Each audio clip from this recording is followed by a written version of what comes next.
ఒకే ఒక్క success career ని ఏ స్థాయికి తీసుకువెళ్తుందో దర్శకుడు హను రాఘవపూడిని చూస్తే అర్థమవుతుంది. సీతారామంతో పాన్ ఇండియా రేంజ్ లో క్లాసిక్ హిట్ కొట్టిన హను ప్రస్తుతం రెబల్ స్టార్ ప్రభాస్ తో ఫౌజీ లాంటి భారీ వార్ డ్రామాని తెరకెక్కిస్తున్నారు. అయితే ఈ సినిమా పూర్తి కాకముందే హను నెక్స్ట్ ప్రాజెక్ట్ గురించి ఒక క్రేజీ అప్డేట్ బయటకు వచ్చింది. ఒక్క సినిమా ఒక దర్శకుడి తలరాతను ఎలా మారుస్తుందో చెప్పడానికి హను రాఘవపూడి ఒక గొప్ప ఉదాహరణ. వరుస ఫ్లాపుల్లో ఉండి అవకాశాలు కూడా కష్టమనుకున్న సమయంలో సీతారామంతో సెన్సేషన్ క్రియేట్ చేశారు హను. కేవలం 30 కోట్ల బడ్జెట్తో తీసిన ఈ చిత్రం 100 కోట్లకు పైగా వసూలు సాధించి ఆయనను పాన్ ఇండియా డైరెక్టర్గా మార్చేసింది. ఇప్పుడు అదే నమ్మకంతో డార్లింగ్ ప్రభాస్ ఆయనకు ఫౌజీ వంటి మెగా ప్రాజెక్టును అప్పగించారు. అయితే ప్రభాస్ సినిమా పూర్తి కాకముందే హను తన తదుపరి చిత్రంపై ఒక లేఖ ఇచ్చి అందరినీ ఆశ్చర్యపరిచారు. ప్రస్తుతం ప్రభాస్ హను రాఘవపూడి కాంబినేషన్ లో వస్తున్న ఫౌజీ చిత్రం షూటింగ్ శరవేగంగా జరుగుతోంది.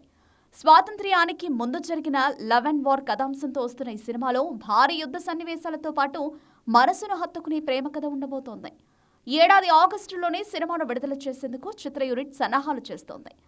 ఈ సినిమా ఇంకా సెట్స్ పై ఉండగానే హను తన తదుపరి చిత్రాన్ని బాలీవుడ్ స్టార్ హీరో షాహిద్ కపూర్ తో చేసేందుకు గ్రీన్ సిగ్నల్ అందుకున్నట్లు తెలుస్తోంది. హను రాఘవపూడి చెప్పిన స్టోరీ లైన్ షాహిద్ కపూర్ కు బాగా నచ్చిందని, ఈ ప్రాజెక్టు దాదాపు ఖరారైనట్లేనని ఫిల్మ్ నగర్ వర్గాలు చెప్తున్నాయి. తెలుగు, హిందీ నిర్మాణ భాగస్వామ్యంలో ఈ సినిమా రూపొందనుంది. నిజానికి షాహిద్ కపూర్ కు టాలీవుడ్ డైరెక్టర్లతో పనిచేయడం కొత్తేమీ కాదు.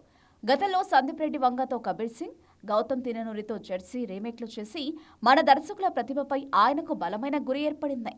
అందుకే హను రాఘవపూడితో కలిసి పనిచేయడానికి ఆయన వెంటనే ఒప్పుకున్నట్లు తెలుస్తోంది.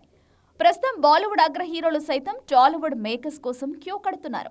మన దర్శకులు తీస్తున్న పాన్ ఇండియా సినిమాలో అక్కడ భారీ వసూలు సాధిస్తుండటంతో షాహిద్ కపూర్ కూడా హను రాఘవపూడి రూపంలో మరో బ్లాక్ బస్టర్ కొట్టాలని ప్లాన్ చేస్తున్నాడు.